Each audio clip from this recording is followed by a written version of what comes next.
ಗರ್ಭಕಂಠ cancer ಅಂದರೇನು? ಇದು ಯಾವ ವಯಸ್ಸಿನಲ್ಲಿ ಕಾಣಿಸಿಕೊಳ್ಳುತ್ತದೆ? ಇದಕ್ಕೇನಾದರೂ ಪರಿಹಾರ ಇದೆಯಾ? ಗುಣಪಡಿಸಿಕೊಳ್ಳುವಂತಹ ಕಾಯಿಲೆನಾ? ಮಹಿಳೆಯರಲ್ಲಿ ಮಾತ್ರ ಯಾಕೆ ಕಾಣಿಸಿಕೊಳ್ಳುತ್ತದೆ ಅನ್ನೋದನ್ನ ತಿಳಿಯೋಣ ಬನ್ನಿ. ಗರ್ಭಕಂಠದ ಕ್ಯಾನ್ಸರ್ ಗರ್ಭಕಂಠದ ಒಂದು ಕೋಶದೊಳಗೆ ತಿಳಿಯದಂತೆ ತನ್ನ ಬೆಳವಣಿಗೆಯನ್ನು ಪ್ರಾರಂಭಿಸುತ್ತದೆ. ಸ್ತನ ಕ್ಯಾನ್ಸರ್, ಗರ್ಭಕೋಶ ಕ್ಯಾನ್ಸರ್ ಮಹಿಳೆಯರಲ್ಲಿ ಹೆಚ್ಚಾಗಿ ಕಂಡುಬರುವಂತಹ ಕಾಯಿಲೆಯಾಗಿದೆ. ಗರ್ಭಕಂಠವು ಗರ್ಭಕೋಶದ ಅತ್ಯಂತ ಕೆಳಗಿನ ಅಂಗ. ಇದು ಗರ್ಭಕೋಶವನ್ನು ಸ್ತ್ರೀಯ ಯೋನಿಯೊಂದಿಗೆ ಸಂಪರ್ಕಿಸುತ್ತದೆ. ಸಾಮಾನ್ಯವಾಗಿ ದೀರ್ಘಕಾಲದ ಲೈಂಗಿಕ ಚಟುವಟಿಕೆಯಿಂದ ಪ್ಯಾಪಿಲೋಮಾ ವೈರಸ್ ಅಂದರೆ HPV ಸೋಂಕು ತಗುಲುತ್ತದೆ. ಇದರಿಂದ ಗರ್ಭಕಂಠದ ಕ್ಯಾನ್ಸರ್ ಬರುತ್ತದೆ. ಅದರಿಂದ 30 ಮತ್ತು 65 ವರ್ಷ ವಯೋಮಾನದ ಒಳಗಿನ ಪ್ರತಿ ಮಹಿಳೆಗೂ ಗರ್ಭಕಂಠದ ಕ್ಯಾನ್ಸರ್ ತಪಾಸಣೆಗೆ ಒಳಗಾಗಬೇಕು. ಈ ವಯಸ್ಸಿನಲ್ಲಿ ಪ್ರತಿ 5 ವರ್ಷಗಳಿಗೆ ಒಮ್ಮೆ ತಪಾಸಣೆ ಮಾಡಿಸಿಕೊಳ್ಳಬೇಕು. ಸ್ಕ್ರೀನಿಂಗ್ ಪರೀಕ್ಷೆಗಳು ಮತ್ತು HPV ಸೋಂಕಿನಿಂದ ರಕ್ಷಿಸುವ ಲಸಿಕೆಯನ್ನು ಪಡೆಯುವುದು ಉತ್ತಮ. ಗರ್ಭಕಂಠದ ಕ್ಯಾನ್ಸರ್ನ ಲಕ್ಷಣಗಳೇನು ಅಂತ ತಿಳಿಯೋದಾದರೆ, ಸೋಂಕಿನ ಆರಂಭಿಕ ಅವಧಿಯಲ್ಲಿ ಮಹಿಳೆಯರಲ್ಲಿ ಯಾವುದೇ ಲಕ್ಷಣಗಳು ಕಂಡುಬರುವುದಿಲ್ಲ. ಗರ್ಭಕಂಠದ ಕ್ಯಾನ್ಸರ್ ಚಿಕಿತ್ಸೆಗೊಳಪಡದೆ ದೀರ್ಘಕಾಲ ಇದ್ದಷ್ಟು ಅದರ ಲಕ್ಷಣಗಳು ಹೊರಕಾಣುವ ಸಾಧ್ಯತೆ ಹೆಚ್ಚು.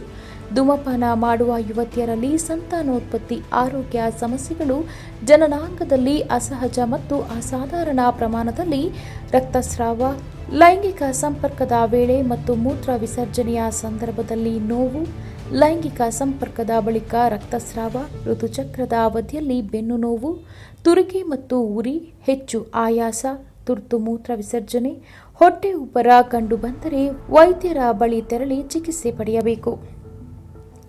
ಗರ್ಭಕಂಠದ ಕ್ಯಾನ್ಸರ್ ಅನ್ನು ಹೇಗೆ ನಿಯಂತ್ರಿಸುವುದು? ಜನನ ನಿಯಂತ್ರಣ ಮಾತ್ರೆಗಳನ್ನು ಹೆಚ್ಚು ಸೇವಿಸುವುದರಿಂದ ಗರ್ಭಕಂಠದ ಕ್ಯಾನ್ಸರ್ನ ಅಪಾಯ ಹೆಚ್ಚು. ಹೀಗಾಗಿ ಇವುಗಳಿಂದ ಆದಷ್ಟು ದೂರವಿರಬೇಕು. HPV ಸೋಂಕಿರುವ ಪುರುಷರೊಂದಿಗೆ ಲೈಂಗಿಕತೆಗೆ ಒಳಪಟ್ಟಾಗ ಸೋಂಕು ಮಹಿಳೆಯರಿಗೆ ತಗುಲುತ್ತದೆ. ಇದರಿಂದ ವೈರಸ್ ದೇಹದಲ್ಲಿ ಬೆಳವಣಿಗೆಯಾಗಿ ಗರ್ಭಕಂಠದ ಕ್ಯಾನ್ಸರ್ಗೆ ಕಾರಣವಾಗುತ್ತದೆ. ಬಹು ಜನರೊಂದಿಗಿನ ಲೈಂಗಿಕತೆ ಗರ್ಭಕಂಠದ ಕ್ಯಾನ್ಸರ್ಗೆ ಕಾರಣವಾಗುತ್ತದೆ.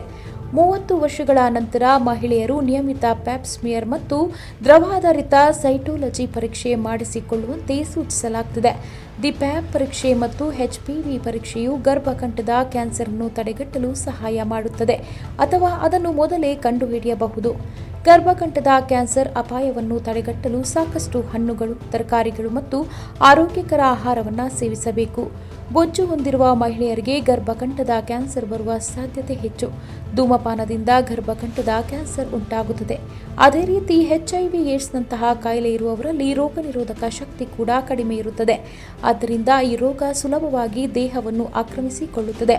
ಹಾಗಾಗಿ ಧೂಮಪಾನದಿಂದ ದೂರವಿದ್ದಷ್ಟು ಆರೋಗ್ಯ ಲಾಭಗಳು ಹೆಚ್ಚು. ನಿಯಮಿತ ವ್ಯಾಯಾಮವು ಶಕ್ತಿ, ಮನಸ್ಥಿತಿ ಮತ್ತು ಪ್ರತಿರಕ್ಷಣಾ ವ್ಯವಸ್ಥೆಯನ್ನು ಹೆಚ್ಚಿಸಲು ಸಹಾಯ ಮಾಡುತ್ತದೆ. ದಿನನಿತ್ಯದ ವ್ಯಾಯಾಮವು ಕ್ಯಾನ್ಸರ್ ರೋಗಿಗಳಲ್ಲಿ ಒತ್ತಡ ಕಡಿಮೆ ಮಾಡಿ ಮತ್ತು ಚಿಕಿತ್ಸೆಗೆ ಸಹಾಯ ಮಾಡುತ್ತದೆ ಮತ್ತು ಮಾನಸಿಕ ಆರೋಗ್ಯವನ್ನು ಹೆಚ್ಚು ಸುಧಾರಿಸಬಹುದೆಂದು ತಿಳಿದುಬಂದಿದೆ. ಗರ್ಭಕಂಠದ ಕ್ಯಾನ್ಸರ್ನ ಹಂತವನ್ನು ಗಮನಿಸಿ ಅನೇಕ ರೀತಿಯ ಚಿಕಿತ್ಸೆಗಳನ್ನು ನೀಡಲಾಗುತ್ತದೆ. ಶಸ್ತ್ರಚಿಕಿತ್ಸೆಯ ವೇಳೆ ಕ್ಯಾನ್ಸರ್ ಕಾರಕ ಟಿಶ್ಯೂವನ್ನು ತೆಗೆಯಲಾಗುವುದು. ಈ ಮೂಲಕ ಕ್ಯಾನ್ಸರ್ ಅಂಗಾಂಶವನ್ನು ತೆಗೆಯಲಾಗುತ್ತದೆ.